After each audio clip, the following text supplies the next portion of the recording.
Hey guys. So this video is intended to provide you some information about the DBQ. I know that some of you had wanted to rewrite or revise your DBQ in order to get some additional points. But with the status of school currently and the end of the quarter and there just being so many unknowns, I'm not sure if we will have an opportunity to do that. So I wanted to think of an alternate way that you guys could handle that, and this seems like the best option. So I'm going to have this video, which is going to go through one of the sample DBQs from the actual AP exam last year. And all you need to do is watch it and then respond to the discussion board post that's also going to be on Canvas. That post is going to ask you to describe or summarize one of the parts of the DBQ that I talk about, so one part of the rubric, to pick which part of the DBQ you think you struggle with most, and then comment on how you think you could maybe work to improve that part of your DBQ. So, for example, one thing could be if you struggle with providing outside evidence to support your argument. Maybe one thing that you could do to work to improve that would be to start going back and studying your notes, doing some additional readings, watching videos online, whatever you can to increase your content knowledge. Once you watch the video and respond to that post, you can get the 10 additional points that I said you could get for the DBQ. That is only for if you scored a 70 or below. If you are not sure what you scored, it's in PowerSchool, but you can email me and I can tell you what your score was and if you're eligible to do it. So hopefully this will take care of those DBQs without us having to worry about doing rewrites and that kind of thing. So I'm going to share with you one of the old DBQs, the one from last year. And this can be found on AP Central, which is something that you guys all have access to. I'll actually go back so that you can see where this came from. So if you just Google AP Central and go to the AP United States History page, it's apcentral.collegeboard.org if you want it specifically. This gives you all sorts of information, and as you can see, I'm not signed in as a teacher. So this is stuff that you guys can access, and it's actually pretty useful information. It tells you all of the exam format. So for example, here you can see that the document-based question is the second part, and you get 1 hour to complete that. It's 25% of your exam score. And the document-based question will focus on topics between 1754 and 1980. I've seen some discussion among teachers online that they think that maybe the College Board gods might be kind to us and restrict that down a little bit farther, because hopefully they'll understand that most of us did not get as far in the course this year as we wanted to with all the school closures, but that's not guaranteed. But you don't have to worry about a DBQ coming from periods 1 or 2 because there's just really not enough there for them to test you on. And since that's so long ago, it's a little bit tough for students. But anyway, here you can also find previous exam questions, and you can find all sorts of things. I'm going to go to the DBQ since that's what we're talking about today. And then you will see the notes that were given on each part of the rubric, and you'll see examples of what was counted, and you can also see examples of things that didn't count. So The prompt for this one was evaluate the extent to which the progressive movement fostered political change in the United States from 1890 to 1920. So, as you guys know, we studied the progressive movement and how it was kind of a response to the problems of the Gilded Age. And that's what you'll see reflected in here as well. So I'm going to scroll down a little bit more so that you guys can also see things that were not acceptable for these points. And maybe you can think about how those might apply to what you've been writing. This also gives a description of each document. I'm not going to show you all of the documents because that'll take forever and you don't really need them in order to understand what we're going to look at the rubric. But if you wanted to practice with some documents, which I highly encourage, you can look here and see how the readers and the people at College Board assess the documents. And that might be helpful to you. So these are the scoring notes that are provided by the readers. And these are just examples of things that earned points and didn't earn points. So as you guys know, in your first paragraph, in the introduction paragraph, you should have two things. You should have your contextualization and your thesis. Both of those things can also go in your conclusion paragraph, but as we all know, we're short of time on the DBQ. So I highly encourage you to put it in the introductory paragraph, and then if you have time, you can restate it in the conclusion.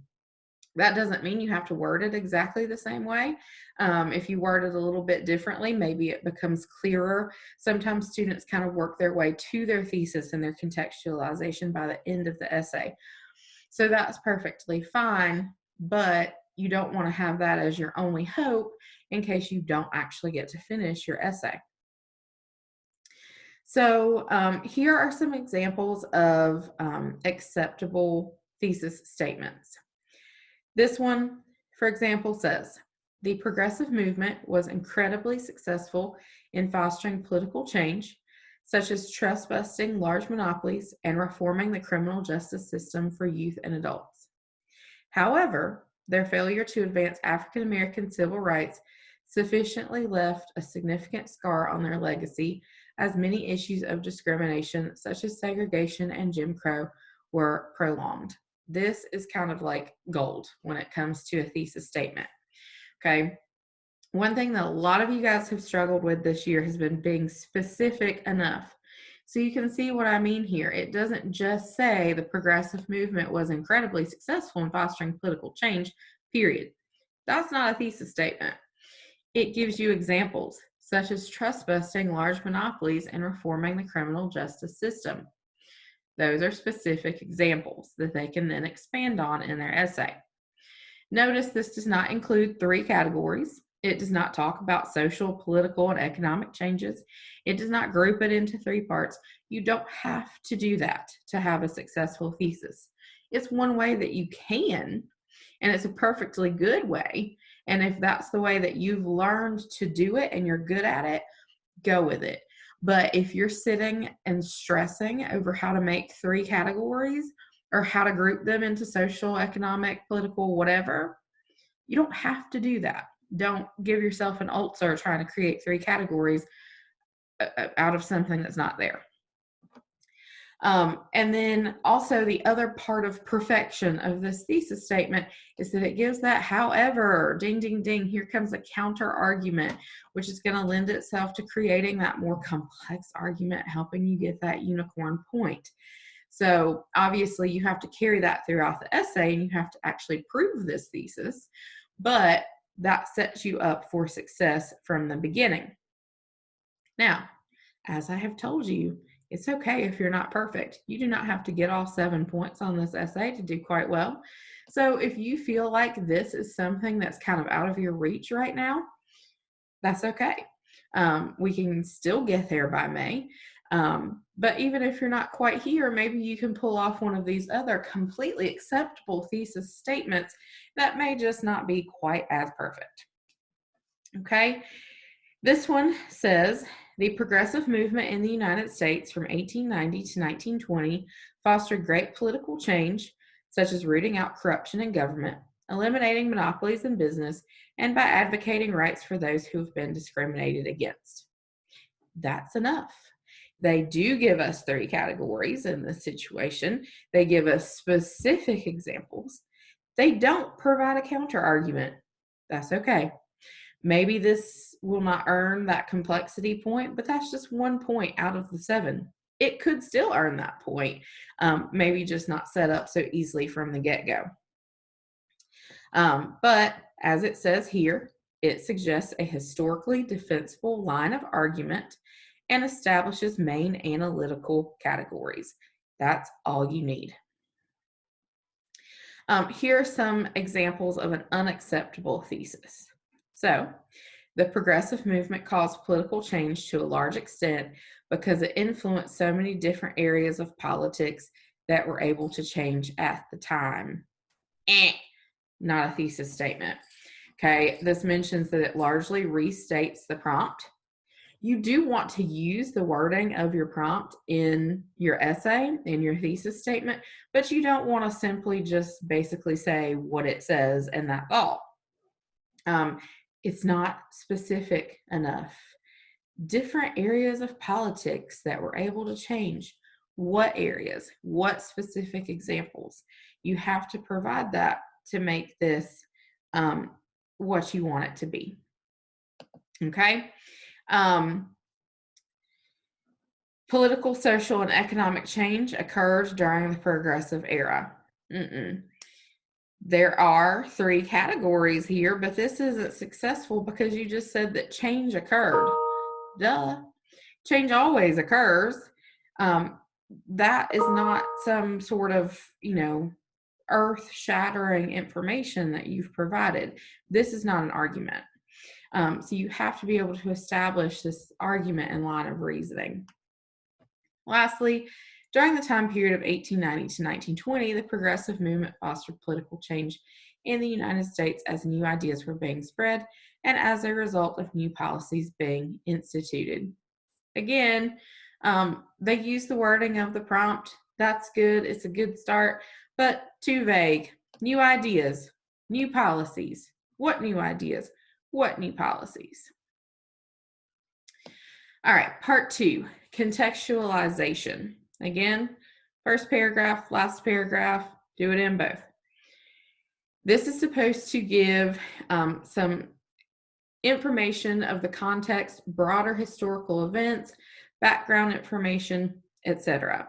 So this is, as I've said before, on the previous episode of Stranger Things, or last season on Orange is the New Black. And you provide information that kind of gives some backup or background setup to your topic. But it has to have some kind of connection to your prompt. It has to show how there is build up to the event that you're talking about. It can't be completely unrelated, and it can't just be a previous event that doesn't really lead to whatever you're talking about. So here are some acceptable examples. Obviously, the build up to the progressive era would be the Gilded Age, big business, the state of the cities, political corruption, etc., etc. Just one step back from what we've been talking about. So I'll show you this one. At the time of 1890, the Gilded Age had been going on for approximately 20 years. The Gilded Age was the time when large corporations and robber barons came to power. Trusts such as John D. Rockefeller Standard Oil were in power, and they had monopolies, snuffing out smaller competition under the guise of social Darwinism, a principle saying only the strong survive in the business world. This leads into the progressive movement.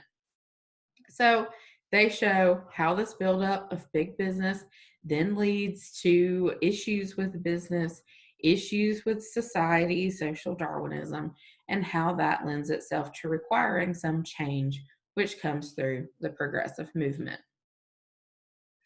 There are two examples of unacceptable contextualization, and basically that's just because neither one of these actually talk about anything that is relevant. So this one's talking about the Spanish-American War. That really has nothing to do with progressivism. So we move on into the evidence part of the rubric, and there are a couple of different layers to this.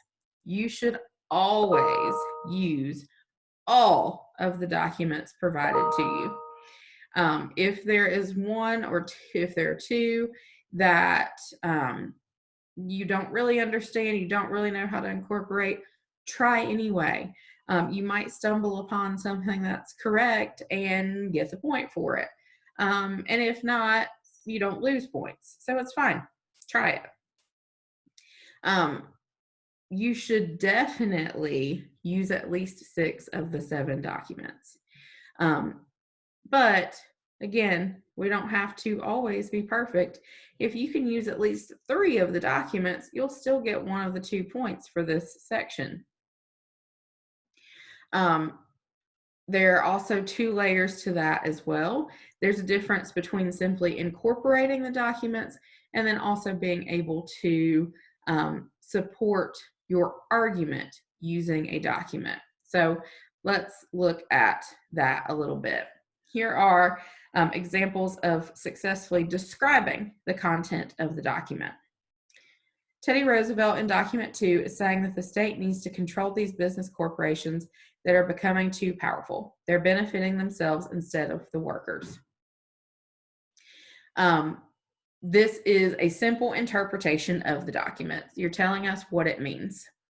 You're going to get credit for that, but not the more complex or the point for more complexity and being able to use that in your argument, because this is simply just telling us how you interpreted it.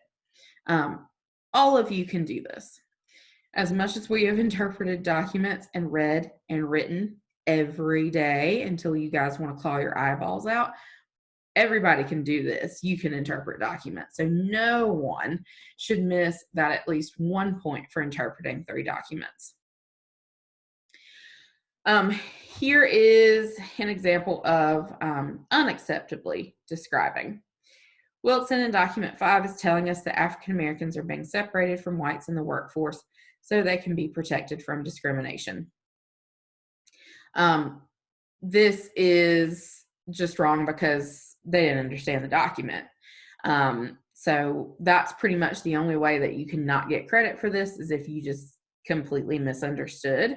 And that's why you should include as many documents as possible, because theoretically you can completely misunderstand 4 documents and still get a point for correctly interpreting 3. Also notice the wording of these. They do say things like document 6 says, in document 2, these cited at the end, document 1. You do want to make sure that your reader knows what document you're referring to. You don't have to describe it all out. That's a waste of time. They can read it, they can see it, but you should give some little citation. I know some people say to make sure that you don't say things like in document 2. Whatever, it doesn't sound the best. It's not the most elevated use of language. It's not the most eloquent way to say it, but as long as it gets your point across, who cares? We're historians. We don't care about all the fluff and flourish. So put down what you need to put down and get your point across. Here are some points for supporting your argument. So as you see here, this is just referencing, addressing the topic of the prompt by using 3 documents. This is actually supporting your argument.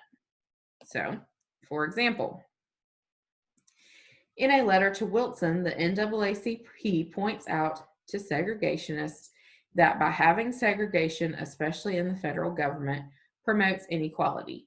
Virtually no political change came about for Black people during this time. This right here supports their argument. They give some analysis that explains how they can tell from this document that there's not a lot of change going on.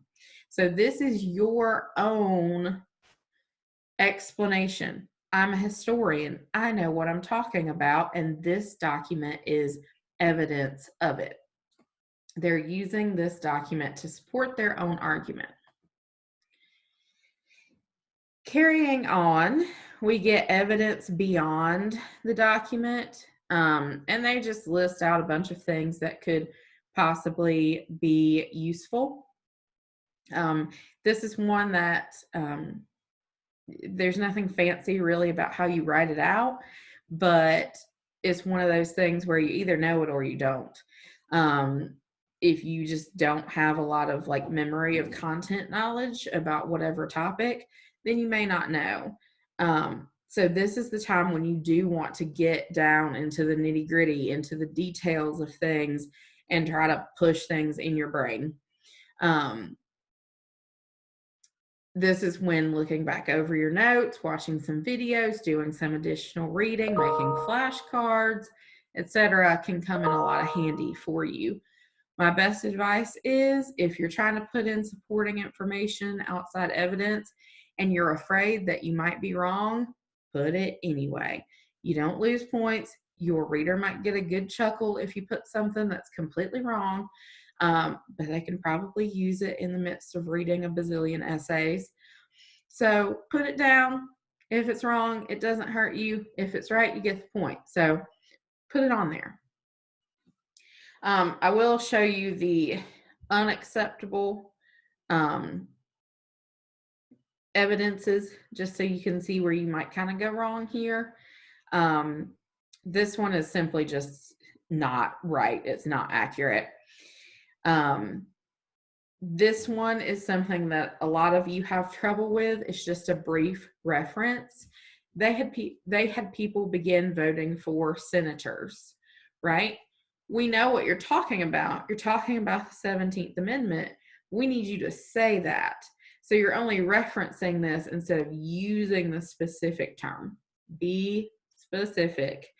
If I have not written that on your paper yet this year, you get a gold star, because that is something I feel like is on repeat every year for every class. It's something that is difficult to do, so it just takes practice. Here comes your document sourcing, your HIPPO, your HAPPY, your HIP, whatever acronym you want to use. So this is something too where you have to be specific enough. You have to incorporate it into your argument. It can't just be a statement about what you think of the person or the source. So here is a couple of acceptable and unacceptable examples. So acceptable. Cousin's point of view comes from the fact that he had been the manager for Ford Motor Company, which created the efficient assembly line. So he would try to implement the success of the Ford Motor Company into the police departments. This is talking about his point of view and why this connects with the argument specifically. This one, Adam's point of view comes as she is the founder of Hull House, illustrating that these were observations she obtained herself. Okay, not good enough. She's the founder of Hull House. That is her point of view, but you don't really tell us how that connects with the argument. You're just saying she was there, she saw it, therefore it's true. Not necessarily. I can be somewhere and see a lot of things, but the things that I say about it may not be true or accurate. So you have to give a little bit more explanation of how what you're saying connects with your argument and how that matters. And there are more examples that you could look through here for the different parts of HIPPO. Again, this is something you can access on your own. You don't have to be a teacher to access this particular example. So feel free. Continuing on, we get into the analysis and reasoning section. And that just goes along with those things as well. And then we get to the examples of more complex understandings. And that is just the fact that you are kind of going above and beyond with your argument. Either you are providing an argument and a very quality counter argument, you're incorporating multiple examples and multiple arguments that show that you really know your stuff, that you really know your history. You qualify your argument. So this, but you corroborate your argument with multiple pieces of evidence. So you understand the ins and outs of this, and you can give a very elevated example and discussion of it.